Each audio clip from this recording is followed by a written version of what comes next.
పూర్తి చేసి తర్వాత బాగా చదువుకొని పట్టుదలతో ఆయన లాయర్ కూడా అయిపోయాడు. బాగా చదివి లాయర్ అయిన తర్వాత మంచి పేరు తెచ్చుకొని ఎంతో సేవాభావంతో ఆ గ్రామంలో అనేక సేవా కార్యక్రమాలు చేయడం మొదలుపెట్టాడు. ఆయన చాలా మంచి వ్యక్తి, అందరిని కూడా ఎంతో గౌరవిస్తూ ఉండేవాడు.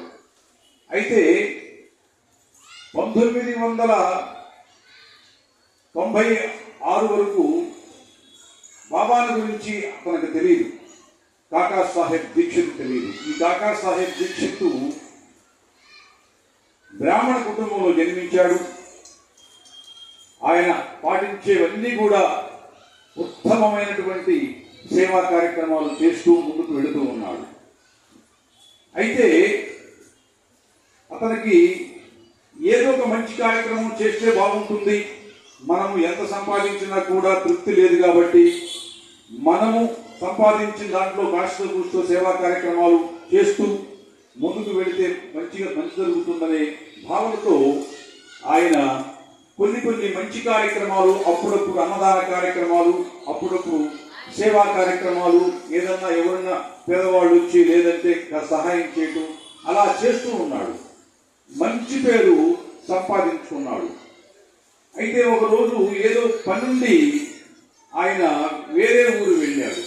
వేరే ఊరు వెళ్ళినప్పుడు ఆయనకి తన పాత ఫ్రెండ్ అయినటువంటి నానా చందోర్కర్ కనిపించాడు. అక్కడ ఇద్దరు కలిసి ఎంతో అభిమానంగా ప్రేమగా కాసేపు మాట్లాడుకున్నారు. చాలా రోజులైంది మనం కలిసి, ఎన్నో విశేషాలు మనం మాట్లాడుకోవడానికి అవకాశం దొరికింది ఇప్పుడు అని చెప్పి వాళ్ళిద్దరు కూడా ఒక చోట కూర్చొని ఎంతో ఆనందంగా మాట్లాడుకోవడం జరిగింది. అయితే ఈ మాట్లాడుకునే సమయంలో, ఈ ఆనంద సమయంలో ఈ కాకా సాహెబ్ దీక్షిత్కి చిన్న సమస్య, మానసికంగా ఇబ్బంది పడుతున్నాడు. అదేమిటంటే ఆయన తన ఫ్రెండ్కి చెప్తున్నాడు ఈ విషయం. నేను దాదాపుగా ఒక 4-5 నెలల క్రితం పనుండి లండన్ వెళ్ళాను. లండన్లో నేను ట్రైన్లో ప్రయాణం చేస్తుంటే అనుకోకుండా చిన్న యాక్సిడెంట్ అయింది, నా కాలు విరిగిపోయింది. ఆ తర్వాత నేను చాలా బాధపడ్డాను. ఇంటికి వచ్చిన తర్వాత ట్రీట్మెంట్ చేయించుకున్నాను. అయినా కూడా నాకు ఎందుకో మానసికంగా సంతోషం లేకుండా అయిపోయింది. నేను ఇన్ని మంచి పనులు, ఇన్ని సేవా కార్యక్రమాలు చేస్తున్నాను, ఇన్ని దాన ధర్మాలు చేస్తున్నాను, అన్నదానం చేస్తున్నాను, నాకేమిటి ఇలా జరిగింది అని నేను నా సంపాదన ఎంత ఉన్నా కూడా మానసికంగా నేను చాలా ఇబ్బంది పడుతున్నానయ్యా, ఇలా ఎందుకు జరిగింది నాకు అని చెప్పని ఆయన నేను ఈ విధంగా బాధపడుతున్నాను అని చెప్పి తన ఫ్రెండ్కి చెప్పుకున్నాడు జరిగిన సంఘటన.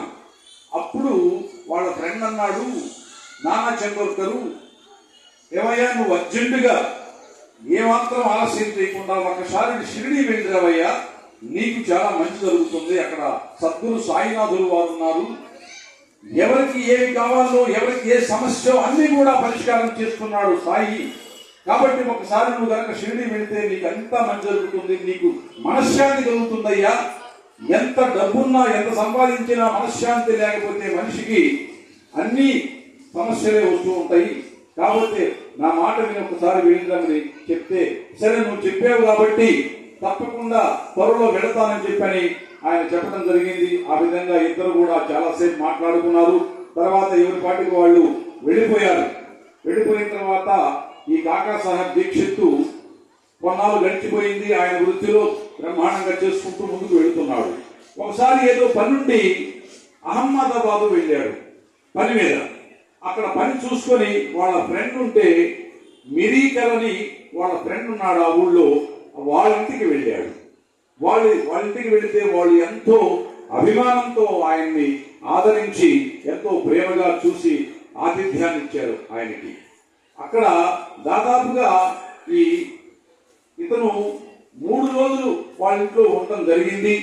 అప్పుడు వాళ్ళతో చెప్పాడు, నేను షిరిడి వెళ్ళాలనుకుంటున్నానయ్యా, నాకు బాబాని చూడాలని కోరికగా ఉంది, మా మిత్రుడు కూడా చెప్పాడు అని చెప్తే కాకా సాహెబ్ వాళ్ళ ఫ్రెండ్స్తో చెప్పాడు.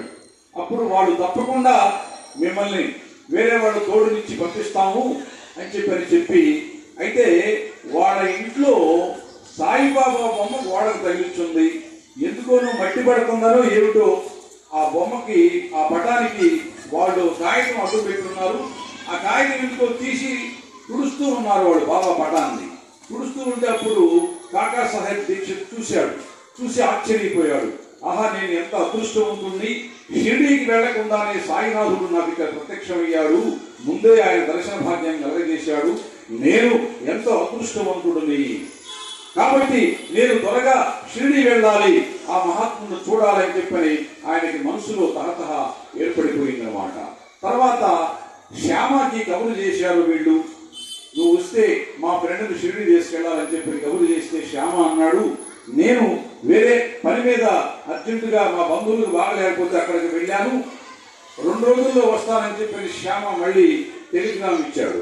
వీళ్ళు ముందు టెలిగ్రామ్ ఇస్తే తర్వాత 2 రోజుల తర్వాత శ్యామ అహ్మదాబాద్ వాళ్ళ ఇంటికి రావటం, నానా ఇతన్ని కాకా సాహెబ్ దీక్షిత్ని పరిచయం చేయటం, ఇద్దరు కూడా ఎంతో ఆనందంగా మాట్లాడుకొని తర్వాత ఇద్దరు కలిసి షిరిడీ వెళ్ళడం జరిగింది.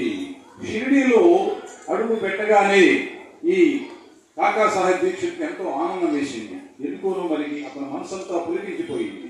తర్వాత శుభ్రంగా ఒక రూమ్ తీసుకొని రూములో స్నానాలు కార్యక్రమాలన్నీ పూర్తి చేసుకొని సాయినాథుడు చెంతకు చేరారు. ద్వారకామాయిలో అడుగు పెట్టారు వీళ్ళిద్దరు. ఎప్పుడైతే ద్వారకామాయిలో అడుగుపెట్టి బాబాను చూశాడో కాకా సాహెబ్ దీక్షిత్ మనసంతా ఆనందపడిపోయాడు. తరువంతా పులకరించింది. ఆ సాయినాథుడిని చూడంగానే అతనికి ఎందుకో చెప్పలేని అంత ఆనందం కలిగింది. ఆ కాలికి దెబ్బ తగిలిన బాధను కూడా అతను మర్చిపోయాడు. సంతోషం కలిగింది.